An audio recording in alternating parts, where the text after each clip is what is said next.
ಕೊಲ್ಲೂರಿನ ಪ್ರಸಿದ್ಧ ಮೂಕಾಂಬಿಕಾ ದೇವಸ್ಥಾನಕ್ಕೆ ಬಂದಿದ್ದ ಭಕ್ತೆಯೊಬ್ಬರ ಹಣ ಕದ್ದ ಕಳ್ಳತನ ಪ್ರಕರಣವನ್ನು ಕೇವಲ 24 ಗಂಟೆಯೊಳಗೆ ಕೊಲ್ಲೂರು ಪೊಲೀಸರು ಭೇದಿಸಿ 3 ಮಹಿಳಾ ಆರೋಪಿಗಳನ್ನು ಬಂಧಿಸಿದ್ದಾರೆ.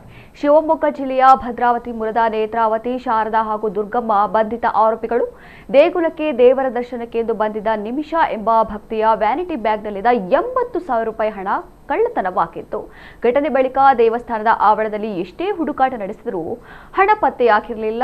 ನಂತರ ಹಣ ಕಳೆದುಕೊಂಡ ಸಂತ್ರಸ್ತೆ ಕೊಲ್ಲೂರು ಪೊಲೀಸ್ ಠಾಣೆಯಲ್ಲಿ ದೂರನ್ನು ನೀಡಿದರು. ಪ್ರಕರಣವನ್ನು ಗಂಭೀರವಾಗಿ ಪರಿಗಣಿಸಿದ ಪೊಲೀಸರು ದೇವಸ್ಥಾನದ ಸಿಸಿ ಕ್ಯಾಮೆರಾ ದೃಶ್ಯಾವಳಿ ಹಾಗೂ ಘಟನೆ ನಡೆದ ಸ್ಥಳದಲ್ಲಿ ಸಾರ್ವಜನಿಕರು ತಮ್ಮ ಮೊಬೈಲ್ನಲ್ಲಿ ಸೆರೆ ಹಿಡಿದಿದ್ದ ಛಾಯಾಚಿತ್ರಗಳ ಆಧಾರದ ಮೇಲೆ ತನಿಖೆ ನಡೆಸಿದರು.